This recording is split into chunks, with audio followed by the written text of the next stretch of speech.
Let's go to Vegas now, and I appreciate you, Knides, for hanging on through this on a game day. Lightning at the Golden Knights, and I didn't wear this to get you mad. I honestly didn't, but it's going to be a doozy tonight. Hey, Knides, what has you excited about this one? Well, just the way the Golden Knights played in their last game. They've won 3 of their last 4.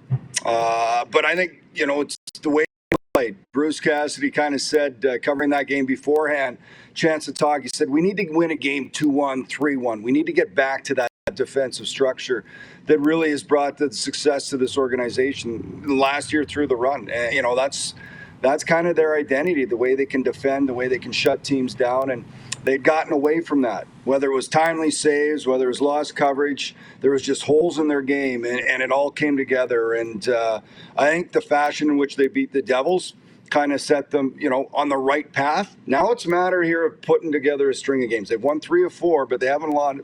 It's kind of been one step forward, one step back for the last 6 weeks. So I'm interested to see, and it's going to be a tougher challenge than the Devils with Tampa winning their last 3. Well, Knides, you're wily. You've been around. You know the lingo. This is what I saw when I looked up the Golden Knights. They've only won 4 of their last 10 games. So, yeah, you got a hot here, but it hasn't been the greatest 2024, right? Like, what's ailed this team? Well, I'm not going to say injuries because it's kind of, last 3 years. They missed playoffs, couldn't deal with it. Last year they dealt with it, and then they were hot, incredible after the break. You see the same thing. They came out of that All-Star break. They beat Edmonton at home. And all of a sudden, their game did not come. And they have gotten some people back. Theodore's come back. Eichel. I think Eichel's finding a stride now. You're really seeing, you need a few games under. Will Carrier's back. Brett Howden's back. I think the new additions in Hanifin and Mantha are still, figuring their way. So maybe, if I'm the half glass full guy, I'm saying it's just taken a little bit for them to gel and mold together.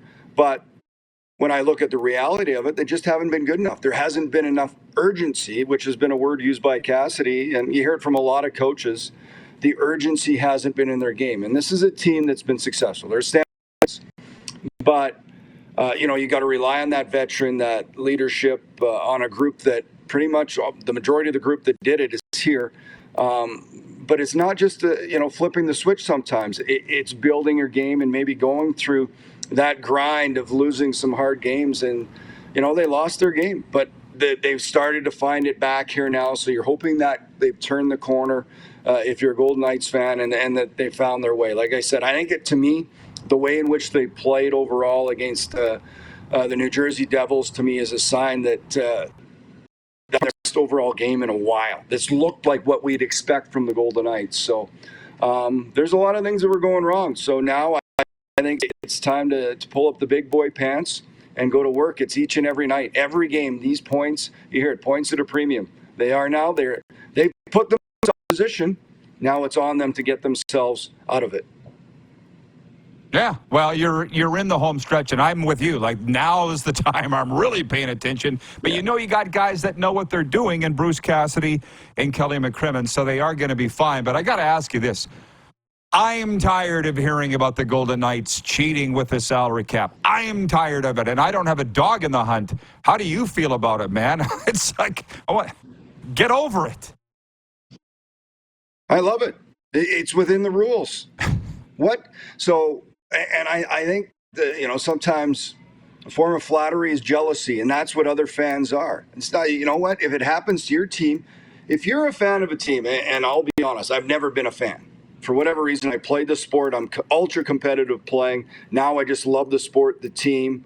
Obviously, working for the Golden Knights, I want to see them successful. But that said, if I'm a fan of any team, I want them to utilize every option possible to put the most competitive team on the ice and give them the best chance of winning each and every year.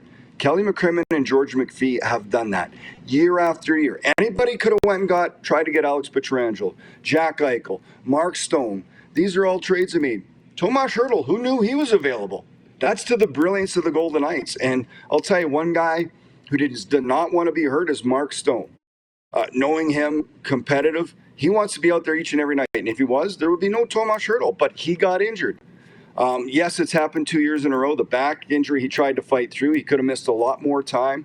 Got the surgery. This time was just a freak incident. Him and Trennan colliding just in the neutral zone. And this is, you have no timeline on something like this. He's out for a long time. Well, you got the cap space, so you've got management, and then you've got an owner that backs it, that's willing to spend it. I think it's terrific. I really do. If you're a fan of a team, and this is what you're going to get from your ownership, from your management, and it's all within the rules. There is, I'm not even going to use the other word because it's not happening. This is within the rules. This is a competitive that makes their team better. And if you don't like it, it's too bad. That's, and they're not the only team that uses LTIR. A lot of teams use it. And it's just for them. They've been able to use it to the max.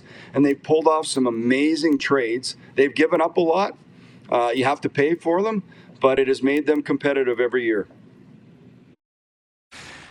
Of course. And we saw it firsthand in the dub with Kelly McCrimmon. And by the way, I think 98% of it is jealousy. I really do. And I'll say this about you, Knights. Pretty soon, you're going to be a broadcaster longer than you were a hockey player. You might have actually hit the tipping point of that in your career. Have you?